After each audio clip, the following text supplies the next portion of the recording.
Monday को आपने हफ्ते के शुरुआत में 2.2% का कट आते हुए देखा इस इंडेक्स पर। 11,250 के आसपास आज ये इंडेक्स आपको बंद होता हुआ दिखा और जबरदस्त आपने बिकवाली आते हुए देखी लगभग 1 बजे जब यूरोपियन मार्केट्स खुले।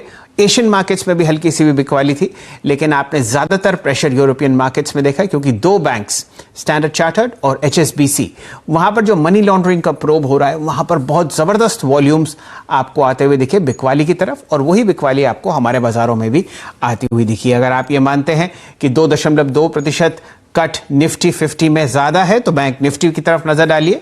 यह इंडेक्स आज 3% आपको गिरता हुआ दिखा, 664 अंक की गिरावट, 21,366 पर दिन के लोएस्ट लेवल पर आपको यह इंडेक्स बंद होता हुआ दिखेगा। तो जबरदस्त बिकवाली हफ्ते का शुरुआती दिन, और ये जो आप गिरावट देख रहे हैं परसेंटेज में आपने सितंबर में सबसे ज्यादा देखी है, और मई 2020 में 18 मई को आपने इतनी गिरावट पहले देखी थी। तो जबरदस्त बिकवाली। अब हमारे साथ जुड़ेंगे हिमांशु गुप्ता साहब, आप वाइस प्रेसिडेंट हैं ग्लोब कैपिटल की। सबसे पहले नजर करते हैं मार्केट्स के टेक्निकल्स पर और फिर इस चर्चा को और गहराई से देखेंगे। गुप्ता साहब, स्वागत है आपका। आज पहला दिन बाजार में बेयर्स के नाम रहा, कोई भी एडवांस डिक्लाइन रेशियो आप देख लीजिए, वहां पर आपने बिकवाली देखी। बताइए किस हिसाब से आप इन दोनों इंडिसेस को देख रहे हैं और मंगल के लिए आपकी क्या टेक्निकल रणनीति रहेगी? इंडिया के नंबर 1 ब्रोकर जीरोधा के साथ जुड़िए, जहां पर आपका ब्रोकरेज कुछ भी नहीं लगेगा। ब्रोकरेज लगेगा तो सिर्फ इंट्राडे ट्रेड में, वह भी सिर्फ 20 रुपए। तो दोस्तों, अकाउंट ओपनिंग की लिंक डिस्क्रिप्शन में है, जाइए लिंक पर क्लिक करके जीरोधा में अकाउंट ओपन कराइए। गुड इवनिंग शैल जी, शुक्रिया। देखिए, क्लियरली बाजार 11,600 के लेवल्स पर पिछले हफ्ते से ही थोड़ी सी कमजोरी दिखा रहा था, और आज जैसे ही 11,450, 430 जो कि अच्छे सपोर्ट लेवल्स यहाँ पर माने जा रहे थे, उनके नीचे जैसे ही यहाँ पर बाजार निकला, वहां पर एक अच्छी, जो मैं कहूँगा, कमजोरी बढ़ती हुई नजर आई। जिस हिसाब से हमारी बाजार की आज क्लोजिंग हुई है, मेरा मानना है कि यहाँ से थोड़ी और गिरावट देखने को मिल सकती है। निफ्टी की जहां तक बात है तो 11,200, 11,150 पहला क्रूशल सपोर्ट जोन है, जहां पर मेरा मानना है कि पहली बार जो बुल्स हैं वो दोबारा से कुछ अपनी तरफ से कोशिश करेंगे इस बाजार को थामने की, और उन लेवल्स पे खरीदारी आने की कोशिश देखने को यहाँ पर मिल सकती है। लेकिन अगर 11,150, 11,180 के नीचे यहाँ पर बाजार में क्लोजिंग देखने को मिलती है तो फिर मेरा मानना है कि ये गिरावट और बढ़ सकती है और हम ग्रेजुअली 11,000 के लेवल्स की तरफ भी फिसलते हुए देख सकते हैं। तो कल के लिए मेरा मानना है 11,180, 11,000 माफ कीजिएगा, 11,280, 11,300 के लेवल्स पर यहाँ पर शॉर्ट पोजीशंस बनाई जा सकती हैं। 11,360 का स्टॉप लॉस लगाइए, और डाउन साइड में मुझे लगता है कि 11,180 और 11,100 के टारगेट्स के लिए यहाँ पर शॉर्ट पोजीशंस निफ्टी में बनाई जा सकती हैं। साथ ही साथ बैंक निफ्टी में शैल जी, जैसा कि ग्लोबल बैंक में जो यहाँ पर एक फियर देखने को मिला, और उसके चलते इंडियन मार्केट्स में भी हमने देखा कि बैंक निफ्टी में एक अच्छी वीकनेस बनते हुए नजर आई। जैसे ही बाजार ने 21,800, 21,900 जो कि एक काफी स्ट्रॉन्ग सपोर्ट माना जा रहा था, उसके नीचे यहाँ पर फिसलना शुरू किया, एक गिरावट बढ़ते हुए दिखी। मेरा मानना है कि बाजार के लिए अब इंपॉर्टेंट सपोर्ट यहाँ से 21,000 की तरफ रहेगा। और शैल जी, 21,000 इसलिए बहुत इंपॉर्टेंट सपोर्ट है क्योंकि 25,000 की तेजी लगने से पहले 21,000 पर बैंक निफ्टी ने 3 बार सपोर्ट लिया था, और उसके बाद यहाँ पर 25,000 तक की रैली देखने को मिली थी। तो मुझे लगता है कि 21,000 एक बहुत अहम सपोर्ट रहेगा, जहां तक बाजार टेस्ट डाउन साइड में यहाँ पर अपनी गिरावट टेस्ट कर सकता है। लेकिन उन लेवल्स पे मेरा मानना है कि यहाँ पर बाजार थोड़ी सी सपोर्ट लेता हुआ नजर आ सकता है। इसलिए बैंक निफ्टी में भी कल के सेशन के लिए मैं इनिशियली बिकवाली की सलाह दूंगा। यहाँ पर 21,400 के लेवल्स पे शॉर्ट पोजीशंस बनाई जा सकती हैं, 21,580 के स्टॉप लॉस के साथ, और 21,000 तक के टारगेट्स बैंक निफ्टी में कल के सेशन में देखने को मिल सकते हैं। चलिए, तो दोनों इंडिसेस पर आपको बिकवाली की राय आती हुई दिख रही है। ये मैंने इसलिए पहले ली क्योंकि मैं आपको अगर अब डेटा दिखाऊं पूरे बाजार का, तो वहां पर आपको एक चिंता की रेखा खिंचती हुई दिखेगी। सबसे पहले एडवांस डिक्लाइन रेशियोज पर नजर डालिए, और फिर आप जो सेल कॉल्स गुप्ता साहब की तरफ से आई हैं उनको और बारीकी से समझ पाएंगे।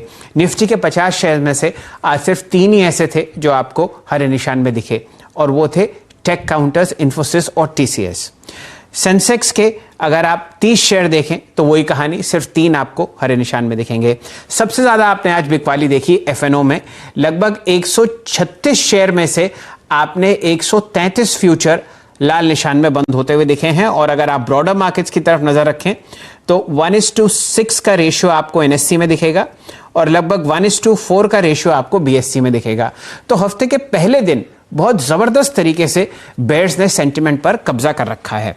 अब हम जुड़ते हैं यतिन जी के साथ। यतिन जी बहुत जबरदस्त कॉन्टैक्ट्स रखते हैं ब्रोकर्स के साथ और उनसे चर्चा करते हैं कि किस तरीके का माहौल आज था डीलिंग रूम में। तो यतिन जी बताइए, ऐसा क्या हुआ बाजार में कि इतना जबरदस्त शुरुआती मंदी आपने देखी आज मंडे को? बिल्कुल शैलेंद्र जी, इसके दो कारण हैं और सबसे मुख्य कारण ये है कि जो आज फॉरेंसिक रिपोर्ट्स जो आ रही हैं बैंकिंग के ट्रांजैक्शंस को लेके, वहां हमको एचएसबीसी इंटरनेशनल मार्केट में और घरेलू मार्केट में लगभग सभी बैंक्स के नाम आए कि ये जो हवाला ट्रांजैक्शन है और मनी लॉन्ड्रिंग ट्रांजैक्शन है वो फैसिलिटेट करते हुए पाए गए हैं। तो ये जो रिपोर्ट आई है उसमें हमने बैंकिंग में जबरदस्त प्रेशर देखा क्योंकि ये ग्लोबली जो ट्रांजैक्शन होते हैं फिक्टिशियस नेचर के, इसके ऊपर एक लगाम सी सरकार को कसनी है। इसके लिए रिपोर्ट शेयर हुई जिससे हमने निफ्टी बैंक में भी बहुत प्रेशर देखा।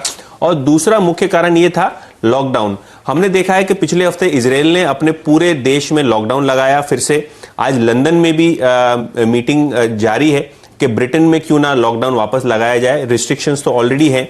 तो मार्केट में सेंटिमेंट्स ये है कि जो ग्लोबली और विश्व भर के जो मुख्य शहर हैं वहां हमको फेजेस में लॉकडाउन वापस होते हुए दिखाई देगा क्योंकि केसेस एकदम से बढ़ रहे हैं।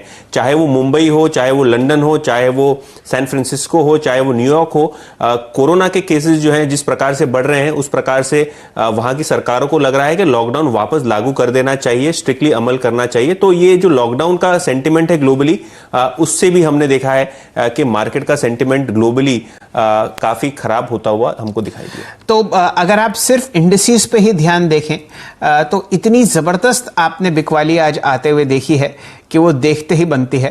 एडवांस डिक्लाइन रेशियोज आपको हर जगह तहस नहस होते हुए दिख रहे हैं बेयर्स के फेवर में। लेकिन डायरेक्टर साहब, अगर आप निफ्टी का रियल्टी इंडेक्स दिखा पाएं, यहां पर आपने 5.6% का कट देखा है। 214 पर आपको यह इंडेक्स बंद होता हुआ दिखेगा। हर एक इंडेक्स आपको लाल निशान में आता हुआ दिखेगा। मैं आपको सिर्फ बड़े इंडिसेस की बात कर रहा हूं जहां पर आपने जबरदस्त बिकवाली देखी है। ग्लोबली मेटल्स सबसे ज्यादा लिंक्ड हैं हमारे ग्लोबल मार्केट्स पे। निफ्टी का मेटल इंडेक्स आज 5.25% नीचे बंद हुआ है 2240 पर। इसी तरीके से आपने बहुत जबरदस्त कट आता हुआ देखा है निफ्टी पीएसयू बैंक इंडेक्स पे। हालांकि इसमें ग्लोबल लिंकेजेस कम है, 4.2% नीचे 1328 के आसपास। तो जबरदस्त बिकवाली आपने हर सेक्टर में आती हुई देखी। वापस जुड़ते हैं गुप्ता साहब से। हिमांशु जी, सबसे पहले तो आप अपने 2 कॉल्स शेयर कीजिए कल के सत्र में। इंडिसेस में आप बेरिश हैं, आपने सेल की राय निफ्टी और बैंक निफ्टी पर दी है। अब जरा स्टॉक्स की चर्चा करते हैं। जी शैल जी, मेरे यहाँ पर जो कल के लिए टॉप 2 ट्रेडिंग आइडियाज रहेंगे वो शॉर्ट साइड पर ही रहेंगे। पहला यहाँ पर जो सेल काउंटर रहेगा, सेल साइड में कॉल रहेगी, वो रहेगी आरबीएल बैंक में। आरबीएल बैंक यहाँ पर एक अपना क्रूशल सपोर्ट के नीचे आज यहाँ पर 170 रुपये के लगभग नीचे क्लोज होता हुआ नजर आया। अगर आप ओआई देखें तो स्ट्रॉन्ग ओआई एडिशन लगभग 54% का आज के ही सेशन में यहाँ पर देखने को मिला है। स्ट्रॉन्ग अपनी जितना भी शॉर्ट टर्म यहाँ पर मूविंग एवरेजेस थी उसके नीचे यहाँ पर आज के सेशन में क्लोजिंग दी है। मेरा मानना है कि यहाँ पर आरबीएल में कल के सेशन में दबाव बढ़ता हुआ देखने को मिल सकता है, इसलिए आरबीएल में 172 रुपए के आसपास यहाँ पे शॉर्ट पोजीशंस बनाई जा सकती हैं। 162-160 रुपए तक के टारगेट्स यहाँ पर देखने को मिल सकते हैं और 175 रुपए का एक स्टॉप लॉस लगाया जा सकता है। दूसरी ओर जो दूसरा यहाँ पर शॉर्ट साइड आइडिया रहेगा वो रहेगा गेल में। शैल जी, गेल में हमने देखा कि लगातार इस बाजार की तेजी के बावजूद भी यहाँ पर लगातार लोअर लोज और लोअर हाइज बनते हुए नजर आए थे और स्टॉक लगातार एक अंडर परफॉर्मेंस दिखाता हुआ नजर आ रहा था। आज के सेशन में इंटरेस्टिंगली एक शॉर्ट कंसोलिडेशन जो थी वो स्टॉक ने लोअर एंड पर तोड़ी है। तो मुझे ऐसा लगता है कि यहाँ से नियर टर्म में और दबाव देखने को मिलेगा। तो गेल में यहाँ पर 89 के लेवल्स पर यहाँ पर शॉर्ट पोजीशंस बनाई जा सकती हैं। 80 से 82 रुपए तक के टारगेट्स यहाँ पर देखने को मिल सकते हैं और 91 रुपीज के ऊपर का एक स्टॉप लॉस लगाया जा सकता है। तो साहब, पहले गेल पर ही चर्चा कर लेते हैं। हमारे डायरेक्टर साहब आपको एक बहुत ही लंबी अवधि का चार्ट दिखाएंगे। स्टॉक ऑलरेडी 27 मई के लोएस्ट लेवल्स पर आपको ट्रेड करता हुआ दिखेगा और अगर 80 तक जाएगा तो आप ये मान के चलिए कि आपके सामने जो लेवल आएगा वो 18 मई का आता हुआ दिखेगा। तो एक शॉर्ट कॉल आपको गेल पर दे रहे हैं हिमांशु जी। और बैंक्स में तो क्या ही कहने, आपके सामने जो आरबीएल पर लोएस्ट लेवल है वो मेरे ख्याल से 4 अगस्त का आता हुआ दिख रहा है, 168 रुपए प्राइस और यहां पर आप बिकवाली आते हुए देख रहे हैं 160 तक। ऐसा था गुप्ता साहब, आज बहुत जबरदस्त आपको सेल कॉल आती हुई देखी प्राइस में JSPL पर। पहले तो ये समझते हैं कि कहानी क्या है और फिर इस माजरे पर आप अपनी राय दीजिएगा टेक्निकली। तो यतिन जी बताइए आज JSPL में क्या हुआ? तो शैलेंद्र जी देखिए, सुबह इंडियन एक्सप्रेस की रिपोर्ट आई कि JSPL के जो काफ़ी सारे बैंकिंग ट्रांजैक्शंस हैं जो इन्होंने विदेशी मुद्रा में जो डीलिंग की है, वहाँ पाया गया कि काफ़ी सारे ट्रांजैक्शंस जो हैं शायद हवाला ट्रांजैक्शन हो सकते हैं और मनी लॉन्ड्रिंग का एलिगेशन कंपनी पे लगा।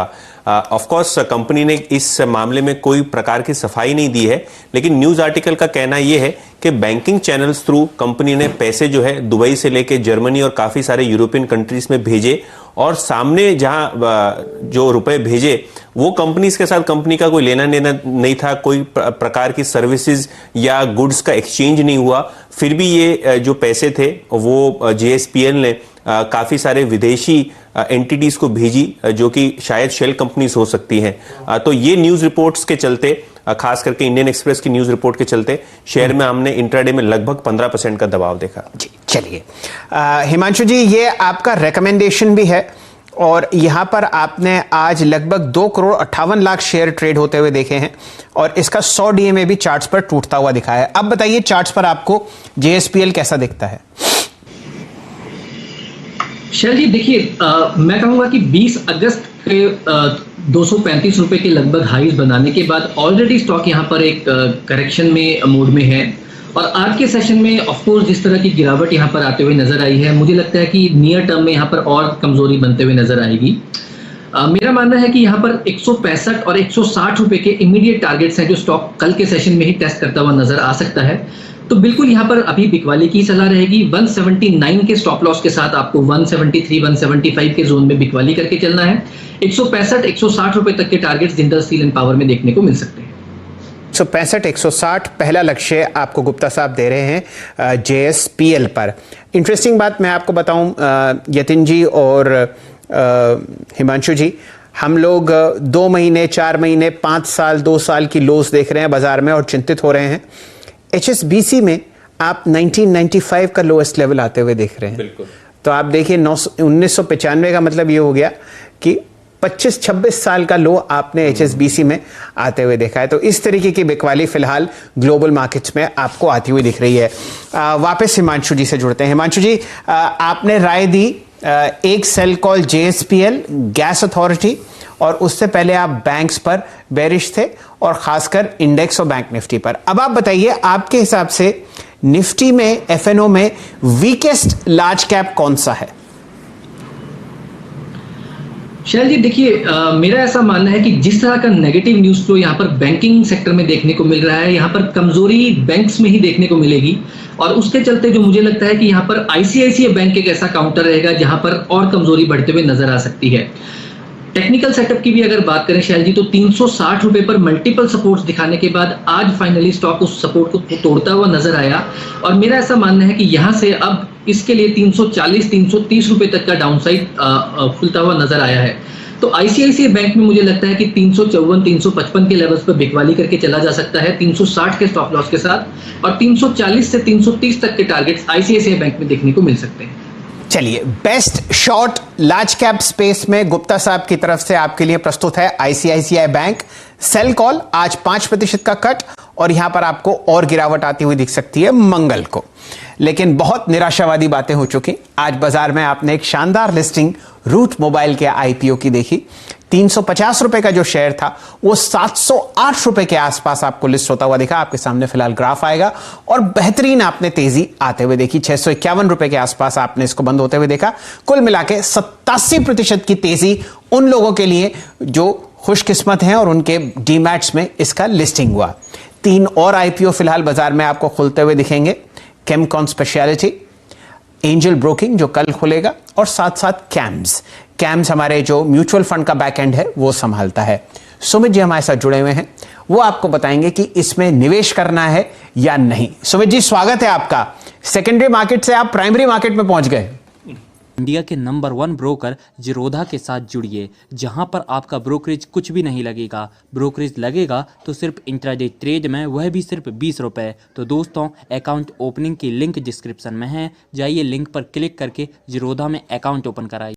आज दो कंपनियों के आईपीओ खुले और दोनों में ही एक शानदार रिस्पांस आता हुआ दिखाई पड़ रहा है। शुरुआती कारोबार में ही रादर केमकॉम का आईपीओ जो है उसमें एक अच्छा सब्सक्रिप्शन का फिगर आता हुआ दिखाई पड़ा। शुरुआती 45 मिनट में ऑलमोस्ट सब्सक्राइब हुआ और जो एचएनआई पोर्शन है वो भी करीब करीब 1.25 गुना के आसपास सब्सक्राइब होता हुआ दिखाई पड़ा।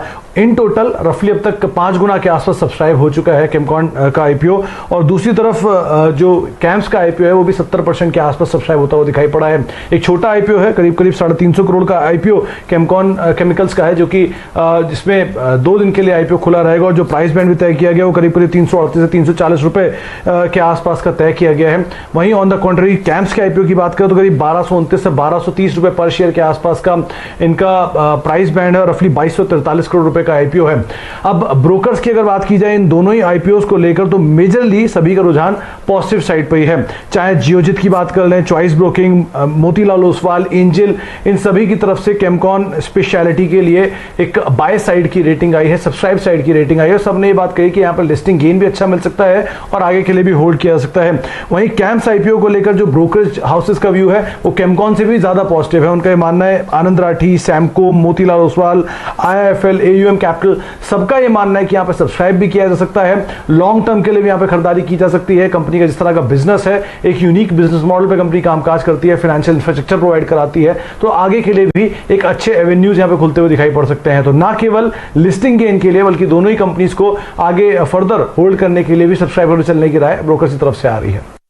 चलिए, तो फिलहाल अगर आपको सेकेंडरी मार्केट्स में मंदी आती हुई दिख रही हो तो प्राइमरी मार्केट्स पर आप अपना ध्यान केंद्रित करें।